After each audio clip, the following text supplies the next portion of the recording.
नमस्कार, स्वागत है आपका मेरे सत्यमेव जयते चैनल में। और मैं हूं भारत की राजधानी नई दिल्ली से डॉक्टर हरीश चंद्र लखेड़ा। खास तौर पर मैं हूं, पीछे आप राष्ट्रपति भवन देख रहे होंगे, ये वैसे नॉर्थ या साउथ ब्लॉक है और सामने इंडिया गेट। मेरे साथ है वरिष्ठ पत्रकार गुलशन खत्री जी, जो कि दिल्ली नवभारत टाइम्स के मेट्रो एडिटर रहे हैं। और हम बात करेंगे अरविंद केजरीवाल और उनकी आम आदमी पार्टी, दिल्ली हो, पंजाब हो या अन्य राज्य में उपचुनाव लड़ेंगे, गोवा में, गुजरात में। गुलशन जी, कहाँ हैं केजरीवाल जी आजकल? बीच में दिखे थे वो कि कट्टर ईमानदार, जो अदालत ने वो रिजेक्ट किया था मामला, कहाँ है आजकल? आजकल अरविंद केजरीवाल पंजाब में है और वहाँ की राजनीति में सक्रिय है। मुझे लगता है क्योंकि अगले साल फरवरी में पंजाब में चुनाव होने हैं, तो वो इन दिनों में जो है पंजाब की राजनीति में वहाँ के समीकरणों को देख रहे हैं। वहाँ सरकार उनकी है और चुनाव में उनके लिए एक बड़ी चुनौती भी है पंजाब में, क्योंकि अगर पंजाब, दिल्ली वो चुनाव हार चुके हैं पिछले साल जो है, अब उनके पास सिर्फ एक ही राज्य बचा है और वो है पंजाब। वहाँ पे एंटी इनकम्बेंसी जरूर होगी, तो उसका कैसे मुकाबला किया जाए, किस तरह के चुनावी समीकरण बनाए जाएं, कैसे पार्टी की जीत हो, तो उन सब गतिविधियों में मुझे लगता है कि वो वहाँ व्यस्त है। और अभी हाल ही में हम लोगों ने देखा वहाँ की सरकार ने पेंशन की योजना भी शुरू की है महिलाओं के लिए, तो वो उसी कड़ी में है। और मुझे लगता है कि केजरीवाल वहाँ ज्यादा व्यस्त है, उनको लगता है कि पंजाब में एक बड़ी चुनौती है और वो उनको वहां रहना चाहिए। और सिर्फ केजरीवाल ही नहीं, बाकी भी पार्टी के कई बड़े सीनियर लीडर जो हैं पंजाब में ही डेरा डाले हुए हैं। पंजाब को लेकर एक आरोप लग रहा है कि वो सुपर मुख्यमंत्री हैं। कुछ वीडियो आ रही जिनमें उनके काफिले में हो सकता है एआई जनरेटेड हो, लेकिन दिख रहा है कि केजरीवाल जी के जो काफिला है उसमें 50-60 गाड़ियां हैं। एक जगह कुछ ऑफिसर, जैसे यूपीए सरकार में सोनिया गांधी बॉस होती थी और प्रधानमंत्री मनमोहन सिंह पीछे होते थे, और कई बार आप हाथ मिलाते हुए भी आप देख रहे होंगे। चीनिया कहाँ का एक वो है नेता, वैसे ही वहां भी कुछ ऑफिसर, बाकायदा एक वीडियो है, ऑफिसर जो है ब्रीफ कर रहे हैं केजरीवाल साहब को, और पीछे से भगवंत सिंह मान जो मुख्यमंत्री यूं खड़े हैं। इसको आप किस नजरिए से देखते हैं कि वो सुपर मुख्यमंत्री है क्या? देखिए, ये हम लोग सवाल उठा सकते हैं, लेकिन मुझे लगता है इसमें अननेचुरल कुछ नहीं। वो आम आदमी पार्टी की वहां सरकार है, भगवंत मान ठीक है मुख्यमंत्री हैं, नैतिक तौर पर नहीं होना चाहिए, लेकिन व्यवहारिक तौर पर और जो राजनीति है उसमें अरविंद केजरीवाल आम आदमी पार्टी के सुप्रीमो पर वो संयोजक है। लेकिन एक तरह से हम माना जाए पार्टी के सर्वे सर्वा वही है। तो उनकी चिंता जाहिर है कि पंजाब में किस तरह से चुनाव होने हैं, किस तरह की सरकार वहां चल रही है, क्या क्या काम और होने चाहिए, तो वो अफसरों से बात कर रहे होंगे। मुझे इसमें गलत इसलिए नहीं लगता क्योंकि मुख्यमंत्री भी उनके साथ थे। अगर मुख्यमंत्री ना हो, वो अकेले अगर मीटिंग लेते रहे, तो वो थोड़ा सा मुझे लगता है कि वो ठीक नहीं है। लेकिन वहां मुख्यमंत्री है, तो इसलिए हम उनको बिल्कुल ही दोषी नहीं मान सकते या उनको किसी तरह का आरोप नहीं लगा सकते। वहां सरकार आम आदमी पार्टी की है और उनकी जाहिर सी बात है कि उनकी चिंता होगी। लेकिन ये जो काफिलों वाली बात है कि बड़ा काफिला चलना, वो मुझे लगता है कि उनको अवॉइड करना चाहिए था, क्योंकि आम पार्टी जो है, राजनीतिक पार्टी, उनके साथ ये होता है। लेकिन अरविंद केजरीवाल जब दिल्ली में सत्ता में आए, पंजाब में सत्ता में आए, तो उनका ये कहना था कि मैं आम आदमी की तरह रहूंगा, तो वो उनकी छवि को डेंट करता है।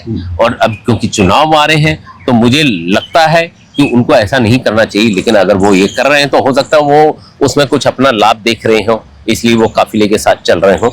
लेकिन अगर उनको अपनी आम आदमी की इमेज बनाए रखनी है तो इस तरह की चीजों से बचना चाहिए, क्योंकि ऑलरेडी दिल्ली में उनका शीश महल को लेकर बीजेपी ने जिस तरह से प्रचार किया है, शराब वाले मामले में जिस तरह से प्रचार किया है, तो उनकी छवि, आम आदमी वाली जो छवि है, उसको धक्का लगा था और उसका चुनाव पर भी असर पड़ा था। तो मुझे लगता है कि पंजाब में उनको इस तरह की चीजों से अगर बचते तो वो ज्यादा बेहतर होता राजनीतिक तौर पर। अच्छा, उनकी जो आबकारी नीति या शराब नीति जो भी हम कहें, उसको लेकर जब सीबीआई की अदालत ने उनको एक तरीके से वो मुक्त कर दिया या जो भी कहें हम, लेकिन उन्होंने फिर प्रचारित किया कि वो कट्टर ईमानदार है।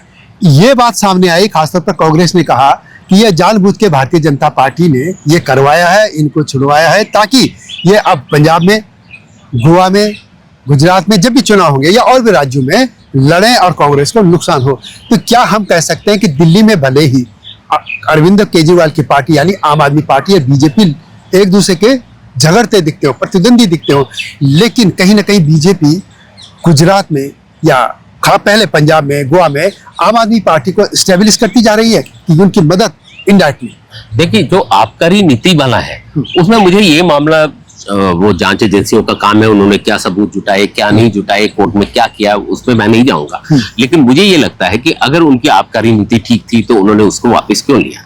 ये मुझे लगता है कि इसका जवाब उन लोगों को देना चाहिए। अब कोर्ट में क्या चल रहा है, क्या सबूत पेश किए गए हैं, क्या इनकी तरफ से काउंटर है, उन चीजों में हम नहीं जाएंगे। लेकिन आम आदमी के तौर पर ये जरूर मैं भी समझना चाहूंगा, आम लोग भी जानना चाहेंगे कि भाई अगर आपकी पॉलिसी ठीक थी तो आपने वापस क्यों ली इसमें। दूसरा जो आप बता रहे हैं कि बीजेपी का गणित यही है कि जहां भी उसकी कांग्रेस और बीजेपी की टक्कर होती है तो बीजेपी के लिए जीतना आसान नहीं होता है। अगर हम दिल्ली में देखें, 1993 में जनता दल था तो यहाँ बीजेपी को जीत मिली, क्योंकि जनता दल ने कम से कम 20 सीटों पर कांग्रेस को नुकसान पहुंचाया, 4 सीटें जनता दल के नेताओं ने जीती, तो इसलिए बीजेपी को वहां मौका मिला।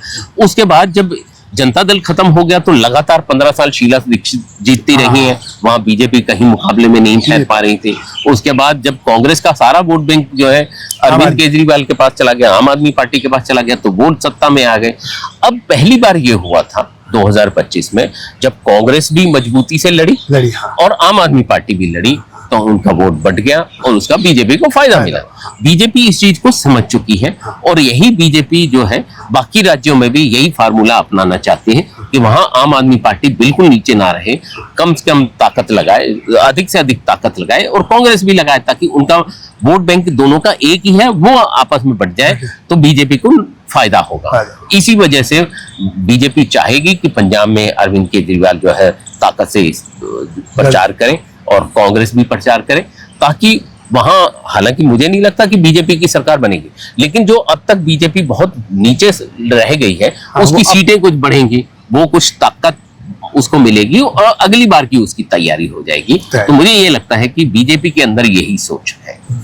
हाँ, वैसे भी पंजाब में तो उन्होंने अकाली दल लगभग खत्म ही हो चुका है, कांग्रेस से बहुत लोग यहाँ आ चुके हैं, तो केजरीवाल लगता है कि इस बार फिर आ सकते हैं जिस तरीके से वो काम करे आपको? मुझे ये लगता है कि हालांकि मैं अभी पंजाब नहीं गया हूँ, जाऊंगा तो जमीनी अभी दूर भी है इलेक्शन, लेकिन मुझे ये लगता है कि इस बार चुनौती बहुत बड़ी होगी आम आदमी पार्टी के लिए, क्योंकि उनका 5 साल का शासन रहा है, बहुत सारी एंटी इनकम्बेंसी है। वहां मैंने जो पता किया है, जो जानकारी मिली है, बहुत सारे लोग नाराज हैं उनसे, क्योंकि 5 साल के कार्यकाल में पंजाब और दिल्ली के लोगों का थोड़ा सा रवैया अलग अलग होता है। वहां के पंजाब के लोग अगर एक बार नाराज हो जाएं तो बड़ी दिक्कत होती है, क्योंकि वहां सिर्फ एक ही वर्ग है, पंजाब के ही लोग हैं वहां पे। दिल्ली एक बड़ा महानगर है, यहाँ अलग अलग राज्यों से लोग आए हैं, वहां पे उस तरह की स्थिति नहीं है। तो इसलिए पंजाब के लोगों को एकजुट रखना इतना आसान नहीं है, उनके लिए दिक्कत होगी। मुझे ये लगता है कि इस बार कांग्रेस से उनको बहुत तगड़ी चुनौती मिलेगी पंजाब में, और ये भी हो सकता है अगर कोई बहुत बड़ा उलटफेर नहीं हुआ तो कांग्रेस इनसे थोड़ा आगे भी जा सकती है। फिर दिल्ली पे लौटते हैं कि अब 2022 के बाद अब 27 में एमसीडी के इलेक्शन होंगे।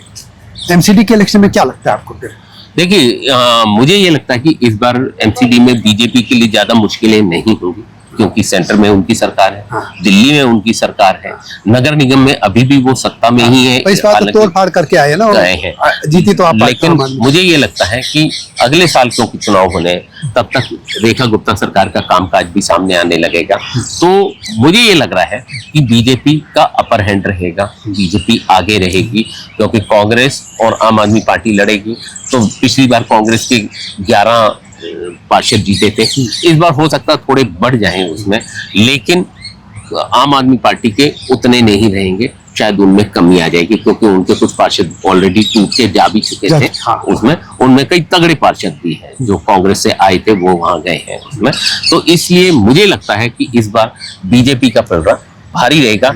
ये इस सब के बावजूद कि 2 साल दिल्ली में उनकी सरकार को हो चुके होंगे, तब भी मुझे लगता है कि बीजेपी का अपर हैंड रहेगा।